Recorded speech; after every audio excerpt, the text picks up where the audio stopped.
आज के इस वीडियो में आप सभी का स्वागत है। आज हम बात करेंगे इंटर की यानी कि कक्षा 12 की जो हिंदी की बुक है उसमें से गंगावतरण जो कि जिसकी की लेखक जो है वो जगन्नाथ रत्नाकर जी हैं, उसके बारे में। ठीक है, तो उसका जो संदर्भ, प्रसंग, व्याख्या और काव्यगत सौंदर्य हम देखेंगे। तो आइए शुरुआत करते हैं।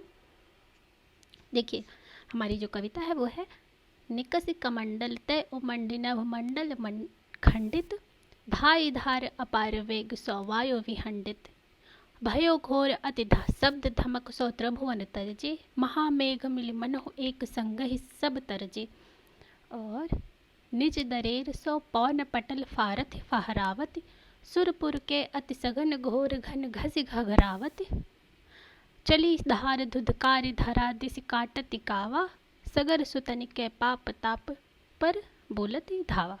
तो आइए पहले हम इसका जो शब्दार्थ है वो देखते हैं। ठीक है,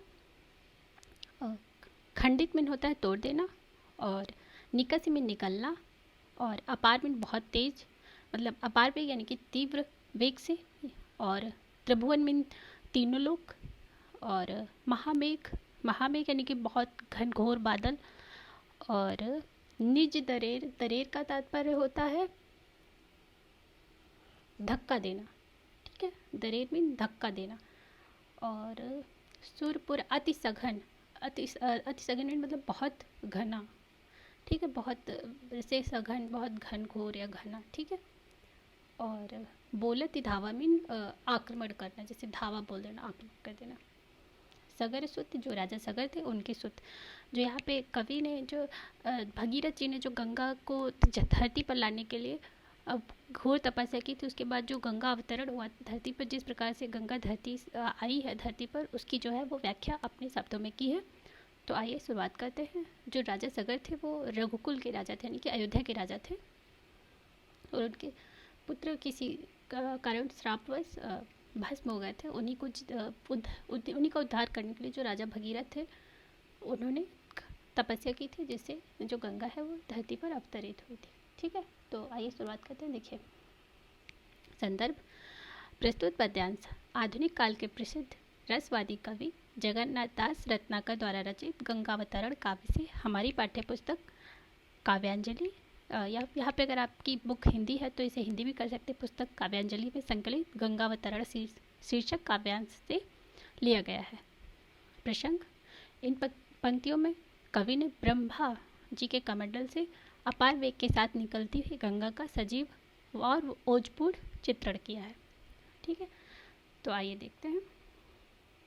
ब्रह्मा के कमंडल से निकलकर गंगा जी की धारा जो वो बड़े उल्लास और उद्वेग के साथ उमड़कर, उद्वेग लिखा जाएगा, उद्वेग, ठीक है, उद्वेग के साथ उमड़कर आकाश मंडल में जो है वो चीरती हुई चल रही है, विखंडित करती हुई वायु के वेग से दौड़ रही है।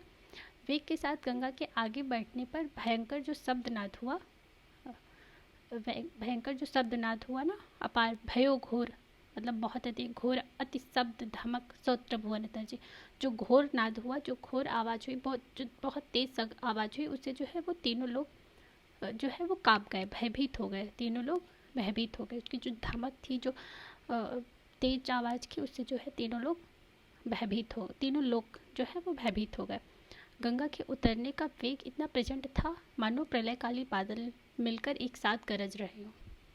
गंगा ने अपनी रगड़ से पवन रूपी पर्दे को फाड़ती हुई, स्वर्ग के लिए अत्यंत घने बादलों को घिसती हुई, कोलाहल करती हुई पृथ्वी की ओर चक्कर काटती हुई, जैसे कोई चीज़ ऊपर से गिर रही हो, और चक्कर काटती हुई राजा सगर के पुत्रों के पाप तथा संताप पर चढ़ाई सी करती हुई अत्यंत वेग, मतलब उनके पाप ताप को नाश करने के लिए उनके पापों पर धावा बोलती हुई, आक्रमण करती हुई अत्यंत वेग से आगे बढ़ी। ठीक है, और जो काव्यगत सौंदर्य है वो है, प्रस्तुत छंदों में गंगा के आकाश से पृथ्वी की ओर तीव्र वेग से आने का जो काव्य में वर्णन किया गया है कवि के द्वारा वो अतुलनीय है। और गंगा का धरती पर अवतरण सगर पुत्रों के संताप, यानी कि जो उनका पाप थे, जो उनके कष्ट थे, उनको हरने के लिए हुए।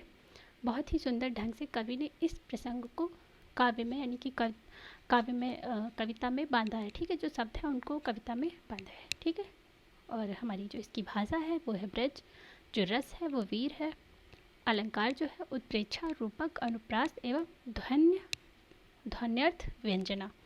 ठीक है, और जो शब्द शक्ति है वो लक्षणा है, जो गुण है वो ओज है, और जो छंद है वो रोला है।